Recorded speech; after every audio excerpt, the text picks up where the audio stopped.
everyone, our Bible verse for today is all about Matthew 28:18-20.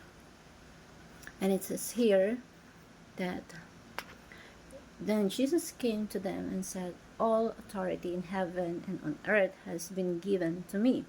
Therefore, go and make disciples of all nations, baptizing them in the name of the Father and of the Son and the Holy Spirit, and teaching them to obey everything I have commanded you.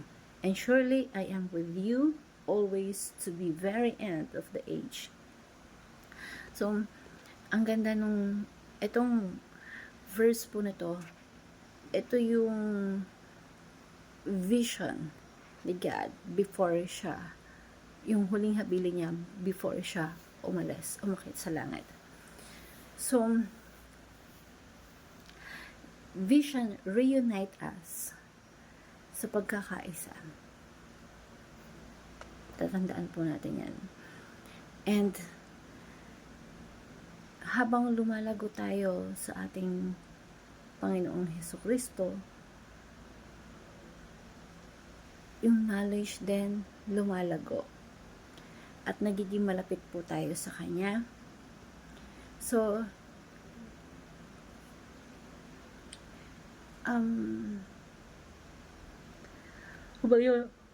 yung mission ni God, inuumpisahan niya sa buhay natin, sa buhay mo. Tingnan natin yung vision ni Jesus Christ. Ito yung huling habilin niya. Itong verse na to. So, ito yung utos niya. Ito yung prophetic vision niya. Lahat ng mga nasa bansa, magiging followers niya. Ituro ninyo sa kanila ang nais ko at maging tagasunod sila sa akin. So, Christ's vision is to transform the nation mula sa pagiging under Satan patungo sa pagiging under kay Jesus Christ. Ang maganda nito, kapatid, gagamitin niya ikaw at ako, tayo, for Christ's mission.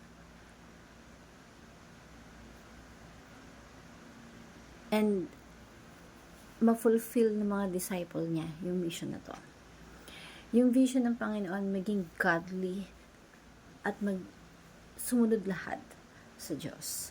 Sumamba lahat sa Diyos. So, yung pagdidisipulo, nagsisimula ito sa atin, sa iyo. Christ's vision is destined for victory. Yung nakatadhana ng maging matagumpay at hindi ito mababago. So based dun sa pagsunod sa kagustuhan ng Panginoon Diyos, na disciple of all nation, teach them, obey all the commandments that I will give you, and I will with you always. Ayun yung pangako ng ating Panginoong Jesus. And ano man ang ma-contribute natin sa mission na ito, it will echo throughout the eternity. Love your country and fight corruption. The fact na nabubuhay ka pa sa mundong ito, may pinapagawa sa iyo ang Diyos. Kahit nakikita mo maraming corruptions everywhere, love your country and fight for the corruptions. Authority, si Jesus Christ, hindi lang siya authority in heaven pati authority on earth. Kung ikaw ay may ginagawa ka, gawin mo ito to glorify God. Kung ikaw ay authority,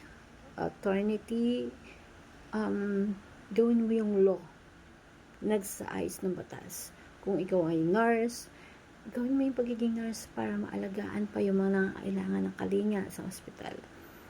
Kung ikaw ay doktor, gawin mo yung pagiging doktor mo para marami ka pang magamot na may sakit. So, lahat ng paglilingkod natin, lahat ng ginagawa natin, gawin natin para sa great commissions ng ating Panginoon. Be excellent. Sa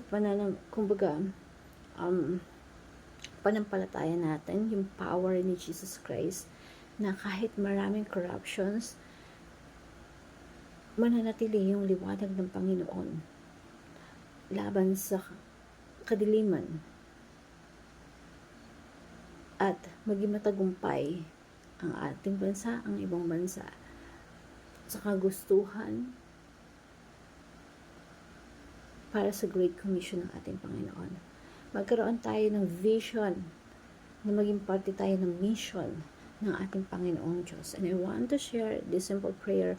Lord, thank you for the vision to transform the nation and makes all things new. Help me to love my country and to stand against corruption as you call me to live in the truth and righteousness. Empower me to boldly proclaim that you are Lord over all and give me faith to believe in your ultimate victory. Strengthen me to be a faithful disciple, trusting in your power and grace. Guide me, my steps, and follow your missions, and share your love with others. In Jesus' name I pray. Amen. Thank you everyone, and God bless.